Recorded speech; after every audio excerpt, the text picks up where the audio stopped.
Hello Kolkata, কেমন আছো সবাই? আশা করি সবাই ভালো আছো। Welcome back to my channel Bihari বাবু বাঙালি মেয়ে। তো আজকের যে ভিডিওটা দেখছো সেটা হচ্ছে 27শে জুন, মানে আজকে রথযাত্রা। 8 দিন এই ভিডিওটা করা, আমার এই ভিডিওটা ছাড়া হয়নি। হ্যাঁ হ্যাঁ, আমি কলকাতা ছেড়ে এখন বিহারে চলে যাচ্ছি, আমার শ্বশুর বাড়িতে। তো এখানে আমাকে বাবা আর মামা ছাড়তে এসেছিলো। আর এখানে তোমরা দেখতেই পাচ্ছ লাডো ট্রেনে উঠে কতটা খুশি। অ্যাকচুয়ালি ও ভাবছে আমরা হয়তো কোথাও ঘুরতে যাচ্ছি, কিন্তু ও এখনও পর্যন্ত বুঝতে পারছে না যে আমরা এখন বাড়ি চলে যাচ্ছি। বাবা আর মামা হচ্ছে আমাকে শিয়ালদা স্টেশনে ছাড়তে এসেছে। এখানে মামা বসে আছে, তখন আমাদের ট্রেন সবে এন্ট্রি নিয়েছে। তখন আমরা এখন শিয়ালদা টু হাজিপুর চলে যাব। পাটনার ঠিক পরেই, মানে পরে বা আগে যাই হোক একটা হবে, কেননা পাটনায় নামলে হচ্ছে একটা ওভারব্রিজ ক্রস করতে হয়, যেটা 42টা পিলার আছে।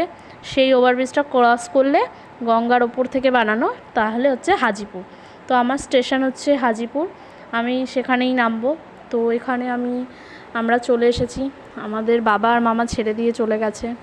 আর সবথেকে ভালো কথা হচ্ছে গিয়ে আমাদের ওই পাশের সিটের যে লোকগুলোকে দেখতে পাচ্ছ সবাই বাঙালি। হ্যাঁ, আমার খুব ভালো লাগছিলো, সবাই ঠাকুরের নাম কীর্তন করছিল, ওনারা তীর্থযাত্রায় যাচ্ছিল, খুব ভালো লাগছিলো।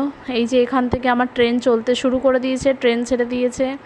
বাবা ভীষণ কান্না করছিল, সাথে আমারও চোখে জল চলে এসেছিলো।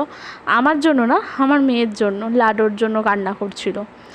তো খুব খারাপ লাগছে আজকে ভীষণ। এই ভিডিওটা করার সময় আমি ক্লিপে অনেক অডিও দিয়েছিলাম, কিন্তু সেগুলো তোমরা খুব কান্না ছিল, ইমোশনালি ছিল, তাই আমি এগুলো কাট করে দিয়েছি। এখন নিজের ভয়েস দিয়েই ভিডিওগুলো বানাচ্ছি, আমি নতুন নতুন ভিডিও বানাচ্ছি। তোমরা প্লিজ আমাকে একটু সাপোর্ট করো, যদি আমার দ্বারা কোনো ভুল ত্রুটি হয়ে গিয়ে থাকে ক্ষমা করে দিও। আর ভিডিওটা কেউ স্ক্রিপ্ট করো না, দেখতে থাকো আমার জার্নিটা। তো এখান থেকে আমাদের ট্রেনটা চলতে শুরু করে দিয়েছে। এখন জানি না আর কতদিন পরে আসবো, এই প্রায় 1 বছরের কাছাকাছি আমি থাকলাম। এখন লাডো একটু দুধ খেয়ে নিচ্ছে, ওকে একটু দুধ বানিয়ে দিয়েছি, ওর পাপা ওকে শুইয়ে দিয়েছে, ঘুম পাড়াচ্ছে। অনেক সকালে উঠেছে মেয়েটাও, আমরা অনেক সকালে উঠেছি। আমাদের 1টা 40-এ ট্রেন ছিল, তো বাড়ির থেকে যথারীতি 11টার মধ্যে আমি বেরিয়ে গেছিলাম। তো ঠিক টাইমলি আমরা স্টেশনেও পৌঁছে যাই, সব কিছুই হয়। তো যাই হোক, এবার আমি বাড়ির দিকে রওনা দিয়ে দিলাম। এবার বাড়ির দিকে যাওয়া যাক। দেখি, এখনও আমার বাড়ি পৌঁছাতে প্রায় 2-2:30 বেজে যাবে রাত্রির। তো এখন বাজে হচ্ছে তোমার 2টো। তো বাড়িতে পৌঁছাতে ওই বাজবে 2-2:30 এরকম, কারণ ট্রেন একটু লেটও আছে, আর এদিকে বৃষ্টিও হচ্ছে, এখন আপাতত হচ্ছে না। কিন্তু এখানে লাডো না ঘুমিয়ে পড়েছে, লাডো আর লাডোর পাপা, যেহেতু লাডো ঘুমিয়ে পড়েছে সেই কারণে ওকে আর আমরা এইভাবে ঘুমিয়ে পড়েছে, ওর বাবাও ওইখানে এইভাবে করে নিয়ে বসেছিল। তো এখন বাজে হচ্ছে রাত্রির 12:30। এই ভিডিওটা এই সময় করা। এখানে যারা যারা ছিল আমাদের ওই বাঙালি মানুষজন, ওরাও নেমে গেছিলেন অন্য একটা স্টেশনে, তারপরে এনারা উঠেছিলেন মাঝ বরাবর। এই স্টেশনটায় এনারা নামবেন, ঠিক তার পরের স্টেশনটাই আমাদের, মানে হাজিপুর।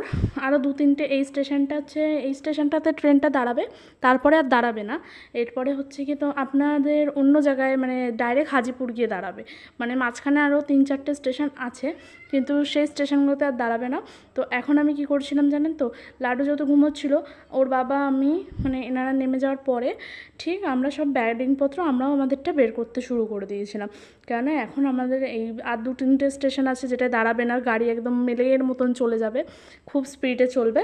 তো সেই কারণে আমরা আমাদের ব্যাগিংপত্রগুলো বের করে করে সিটের নিচের থেকে রেখে দেবো। এবং তারপরে আমাদের হাজিপুরে বেশিক্ষণ দাঁড়ায় না, 5 মিনিট কি 3 মিনিট গাড়িটা থামে।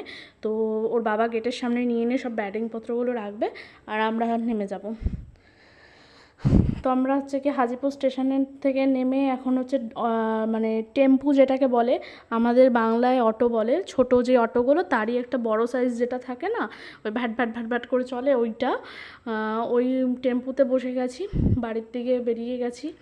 হ্যাঁ, বাড়ির রাস্তায় প্রায় পৌঁছে গেছি আমরা। তার আগে না আমি একটুখানি ক্লিপে গড়বড় করে ফেলেছি, আমাদের হাজিপুরের হাইওয়েটা তোমাদের দেখাই চলো।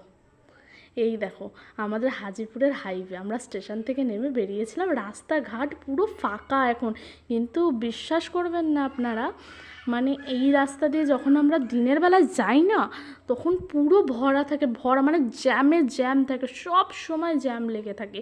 তাই এখন এই এত খালি রাস্তা দেখে আমি শুধু অবাক হয়ে গেছি। মানে কলকাতায় জ্যাম নেই বলতে চলে, বিহারে এত পরিমাণ জ্যাম, এত পরিমাণে রাস্তাঘাটে জ্যাম, মানে যেইখানে কাজে আপনি 10টায় পৌঁছাবেন সেই 10টার বদলে 12টায় পৌঁছাবেন। এই যে আমাদের সেই রেলওয়ে ফাটাক, বাবা কত দিন পর দেখছি আমি। এইটা ক্রস করলেই আমার গ্রাম। হ্যাঁ, এই যে আমার গ্রামের রাস্তা দিয়ে আমি যাচ্ছি, আমি বাড়ির কাছে পৌঁছে গেছি প্রায়। ওই যে একটা লাইট দেখতে পাচ্ছেন আপনারা জ্বলছে, সেটাই হলো আমার বাড়ি। হ্যাঁ, এখন পৌঁছে গেছি। এখানে একটা ছাগল শুয়ে আছে রাস্তার সামনে। হ্যাঁ সত্যি একটা ছাগল শুয়ে আছে, তাই ওনাকে হাঁটালো ছাগলটাকে। এখন হচ্ছে আমি বাড়ির গেটের কাছে পৌঁছে গেছি।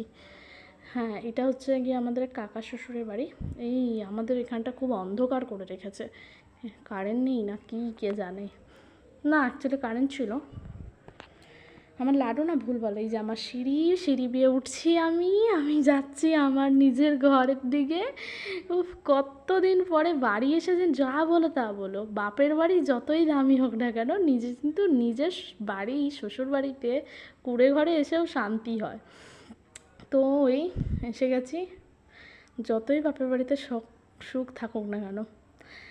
হ্যাঁ, এসে গেছি, এখন পৌঁছে গেছি। আর এই যেইটা হচ্ছে যখন এন্ট্রি নিয়েছিলাম না, ঠিক তখনের ভিডিও, সেই মুহূর্তে সাথে আবার আমার